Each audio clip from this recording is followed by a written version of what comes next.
This photograph was once a perfect reminder of love and happiness shared between a common-law couple, Marsha Dixon and Conran Johnson. The two, who have been together for about 2 years, have been living at Mount Rosser District in Yorton, St. Catherine. But all those lovely things suddenly turned hatred and murder shortly after 4 o'clock on Wednesday morning, January 18. Dixon said her horror movie-like ordeal started while she and her boyfriend were at a party in Linstead, St. Catherine. He reportedly became enraged while accusing her of cheating, among other things. He accused me of a man when named Street Boss. I never yet talked to that youth. You understand? Never yet.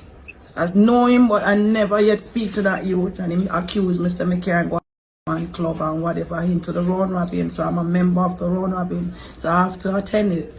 And I go up there and pay my money and come back down, and me and him have an argument in the vehicle. And when we have the argument in the vehicle, he say to me, call your son and your daughter, make them come and pick you up. He'd say, my daughter, my 21-year-old daughter, I can't go look, man, how could my 20-year-old daughter, none of my daughter and my son can do that. I come out of the vehicle and I call my daughter and said to my daughter, take the key from my daughter-in-law and come and pick me up. She go down there and call them and tell them, go and pick up mommy. They come and pick me up, I go in the vehicle and they drive me home from Linstead, come home. When Dixon reached home in Yorton, she had no clue her boyfriend would have shown up almost at the same time. When I reached home, I saw him vehicle out to buy a car wash what my brother built. I said to him, I said, walking around. No, my daughter-in-law said to me, Maggie see him vehicle there, I say, only hope say him take out him things him out of my place and leave. Because me no want him in my place, only that. And I was walking, coming around. By the time I reach right around there, it's him that appeared from nowhere. It is said that Dixon's son Clayton Turner realized that his stepfather was following his mother in what he considered to be a suspicious manner. He went behind both of them just to ensure that his mother was safe. That's when he lost his life, a day before his 29th birthday. And my son reached right on the step. He just pull out. That's the time when I know he have a gun. And he just pull it out on him and she give him 2. Yeah, just like that. Yeah, and then when he do that now, he hold my hand. Me and him was wrestling because we reach right out there. And I have the gun up in there. And I say, you kill me, son, you're going to kill me too. I have to beg him, plead to him for don't kill me. Yeah, I have to plead to him. And then he run off. Before the day of horror ended, the Jamaica Constabulary Force listed the boyfriend as being wanted for his stepson's murder. The police, who appealed for public help in apprehending Johnson, described him as being armed and dangerous. That's a description that Dixon didn't know she too would one day use to describe the man she loved. I don't know what that man capable of. I don't put nothing past him right now. Nothing at all. Nothing at all. Right now I'm sitting here and I tell you that man can do anything. Because if you take my one and only son, what could you want do else? You take my whole family too. You understand? Because you know you come here, come to me and my son and my daughter, you know me love them. And you take him away from me. And then you also love. There's no love. There was hating. It wasn't a love. Dixon further told the Beacon that the tragic incident on Wednesday was a one-off situation of abuse. If I tell you that man ever lick me, I'm gonna lie. Never, never. Me and him argue, but him never cause him about lick. Never, never put him on for me. Never. So this is very surprising. That's why I say I don't know what he won't do. Because you never show me that part of you. Yeah? I'm not 10-year-old or 20-year-old. Yeah? I'm looking at a company and someone where I can sit down and talk to. Where I can sit down and talk to about anything. Yeah? I'm never looking for this. Dixon, in the meantime, is still trying to come to grips with her son's demise. I just tell myself, say, him not there, I'm just gone. Either I'm there somewhere with him friend or something, him gone, him and him woman or something. Yeah, that me tell myself, say, yeah. He was a good person who didn't deserve such a tragic end, she said. He was very a quiet, humble youth. And he just smile.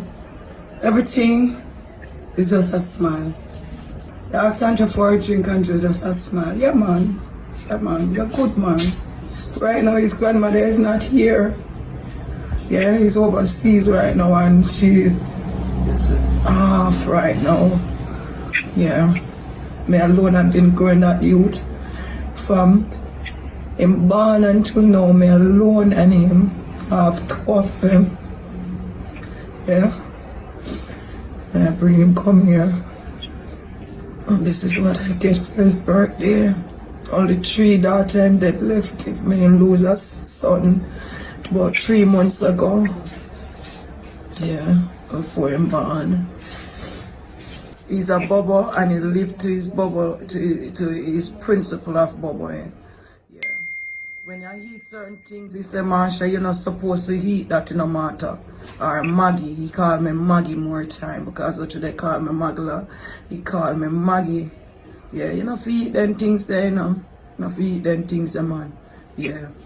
My son always say, when you see any woman, when you see him tell him friend them anything, when you see in my yard, no come, they come look them. No come at me yard, because I now go off on the yard, no do it. Because very a principle, man. You can left him with any little pitney, now to teach them. Any pitney. The youngest girl he deal with is his baby mother. He don't deal with young girls. He look for a big woman. Yeah? Because he look not look his age because he have so much experience. Yeah, because to the way I grow him. Yeah. I try to tell him everything. I don't hide nothing. I have 2 children. I don't hide nothing from them. The late son, who has 3 young daughters, was described as industrious. Less than a month ago, he built a shop near his home, trying to eke out a living for himself and his family.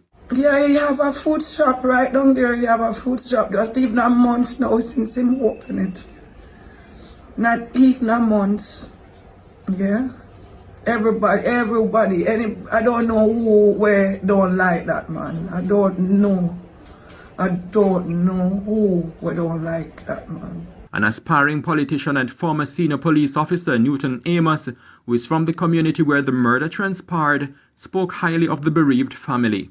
We know that we have put in place legislation and the Prime Minister, quite rightly, speaking tough and speaking the way we are expected him to speak. And we know that the legislative issues are very prominent. But here is a man who, in that remote section of Yorton, had a gun which readily available to use and causing so much chaos within a small community as that. I am very, very disturbed and saddened by this killing in particular because it was somewhat unprovoked, very, very callous in itself. So I will be trying to see what kind of assistance we can render and, to keep the people quiet. When the Beacon visited Mount Rossa a day after the killing, tension was still in the air, and in the people's posture, there was still a lot of fear.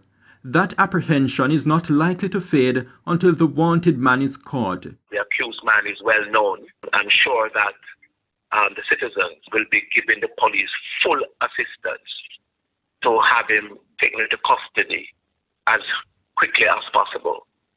I am fully supportive of them giving the police their undivided attention in this matter to have the accused brought to justice as quickly and as swiftly as possible. The police force, in a public appeal, said anyone knowing the whereabouts of